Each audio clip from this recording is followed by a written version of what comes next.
Take a look at Colion's reaction to the shooting.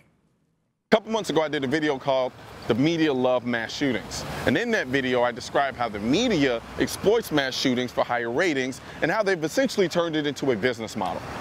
Now, that video was met with huge resistance from the media, claiming that I was lying, I was making stuff up, I was being disingenuous, and that they didn't indeed love mass shootings because they reported on all mass shootings. Well, I stand here today in front of Dixon High School where a potential mass shooting was stopped by a human resource officer. And essentially what that officer did was he utilized his firearm, a good guy with a gun, to stop a kid who brought a gun into the school to shoot up a bunch of kids at Dixon High School. And I look around here today, and I don't see CNN. I don't see MSNBC. I don't see any major news network except for a few couple local stations. They're not talking about it. They're not saying anything about it. But yet, when I make a video talking about how they exploit mass shootings only when there's a large body count, somehow I'm not telling the truth and I'm lying. Which proves my point. If it doesn't bleed, it doesn't lead, so they don't care. They're not here. They're not anywhere. So, with respect to my video, the media love mass shootings. They do, but only when there's a ton of blood.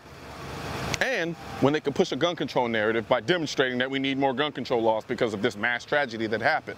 Yet, when we suggest implementing more security guards, implementing more layers of security for our schools, harden our schools, metal detectors, you name it. Yet, when something like that actually happens and is effective and works, they're nowhere to be found. Colion's right. I worked in the mainstream media for a long time in local news stations around this country.